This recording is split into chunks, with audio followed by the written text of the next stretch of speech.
Ahoj, jmenuji se Karel, je mi 33 let, paraglidingu se věnuji 13 let. Za začátku jsem se tomu věnoval rekreačně, posléze po několika letech soutěžně a v posledních 3 letech se tomu věnuji i profesionálně. Paragliding považuji za příjemný letecký sport. Určitě v tom jde hledat i kousky adrenalinu, pokud někdo chce, pokud někdo nechce, tak v tom může hledat i pohodu a souznění s přírodou. Takže je to opravdu na každém, kdo si v tom hledá to, co chce najít. Ahoj, jsem Marek, je mi 24 a ještě nikdy jsem nelítal. Přišel jsem zvědavý na to, jak vypadá země z výšky, jaký to je plout prostorem. A někdo se možná těch výšek bojí, to já určitě ne, já se spíš bojím toho, jestli mi neupadnou boty.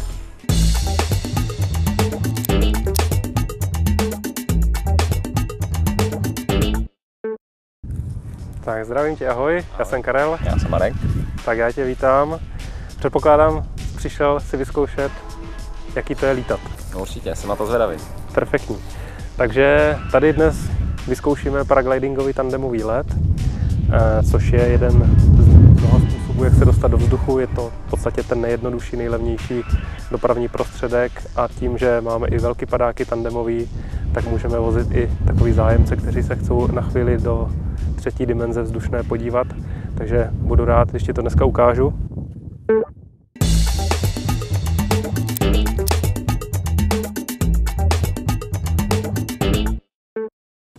Tady máme to naše letadlo, s kterým poletíme.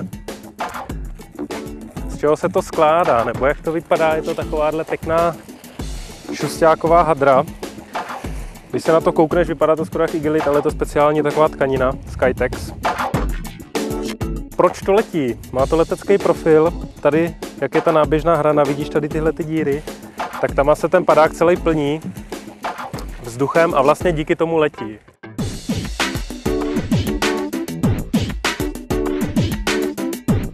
Z toho kluzáku, když se koukneš, tak vedou vlastně šňůry, těmi vlastně je spojen ten vrchlík, tady tohleto, co jsme si ukazovali, vlastně s postrojem toho pilota a pasažéra. Jsou takový hezky barevný. S takovýma sedačkami. Přesně tak jsou barevný proto, aby jsme my byli schopni odlišit jejich vlastně jednotlivé části, jejich funkčnost, aby jsme věděli, kam která šňůra vede.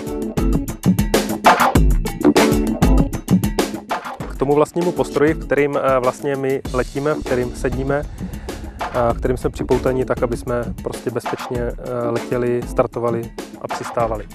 Takže takováhle, říká se tomu sedačka, je konstruovaná právě pro paraglidingový provoz. Jak vidíš, má spoustu různých úchytů, různých karabinek tak, aby ten pilot v tom bezpečně seděl, zároveň byl chráněný. Takže ku příkladu tady tahleta sedačka má v sobě i zabudovan pěnový chránič pro případ, že bys třeba při přistání takhle gecnul na zem, tak aby to ten náraz utlumilo, aby vlastně se ti nic nestalo. Takže pokud chceš, vyzkoušíme, daj si to na záda, když si dáváš baťoch. Tak, perfektní. Teď si do té sedačky sedni úplně až na zem. Dovnitř, tak, skvělý. Takže vidíš, jak se v tom pohodlně sedí. Vlastně celý ten let bude probíhat v takovéhle poloze, že v tom budeš hezky sedět. Jo? Neměl bys tom určitě viset, nějak by tě to nemělo nikde škrtit, ale opravdu bys to měl sedět jak v obýváku, v křesílku. Jo? Jednak tady máme nožní popruhy, který tě drží, aby z té sedačky nevypadnul. Pak je tady ještě prsní popruh, který vlastně zajišťuje to, že z té sedačky nebudeš glimbat ze strany na stranu. Jo? Co se týče dalších věcí, jsou tady vlastně karabiny, kterými my jsme spojeni spolu. Při startu se budeš držet tady těch popruhů, zkus se chytnout a vlastně takhle budeme utíkat. Snaž se nezastavovat, nesedat si do té sedačky, dokud opravdu se nevzneseme do vzduchu. Jo, je to důležité, protože já zvedám padák a jak startujeme, tak potřebuji, aby si udělal pár kroků, než se dostaneme do vzduchu.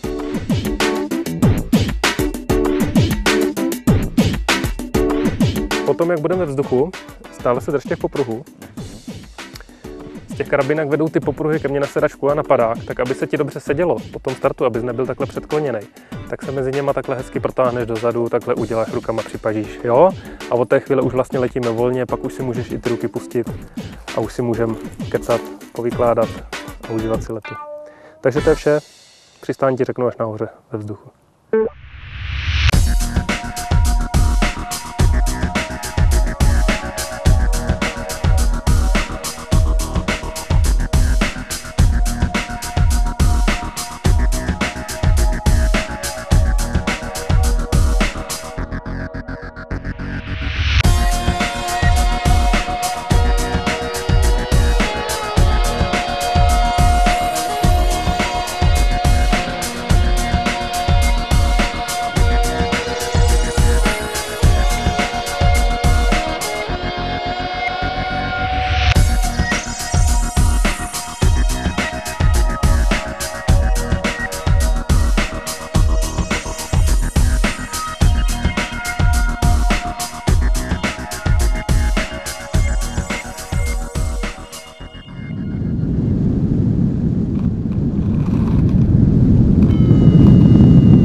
Tak Marku, jsem rád, zvládnul jsi to parádně, byl jsi šikovný pasažér, neudělalo se ti špatně, nic. No tak při takových těch otočkách a spirálkách a těch klopkách, tak to se mi teda žaludek zvedal, to jako férově. Pověz, co se ti tak líbilo nejvíc z toho lítání, nebo co tě tak zaujalo z toho celého letu? No ten let to bylo úplně superový, no. Vidět tu zem z výšky, to byla krása, prostě podívat se na to okolí, nikdy jsem to takhle neviděl, prostě ten rozhled, ty domečky, vesnička a to. No a hlavně mě dost dostalo vlastně ten způsob toho pohybu na tom padáku, že to prostě takový jako plutí, vlastně bez jakýkoliv síly nebo bez něčeho, to bylo jako hodně zajímavý. Ten padák se pohybuje určitou rychlostí, něco mezi 30-40 km za hodinu, takže ten věm toho větru tam je docela velký, to říká většina lidí, ale zase na druhou stranu je to nejpomalejší takový jakoby příjemný prostředek pro člověka, jak se pohybovat vlastně tou krajinou.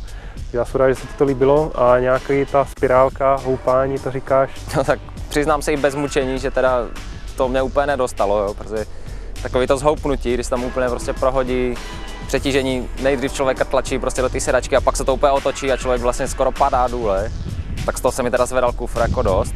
Jo, to se přiznám, že těch 500 metrů pode mnou ta díra, to jako, to vzbuzuje respekt. Ale potom mi u toho nespadly. Perfektní.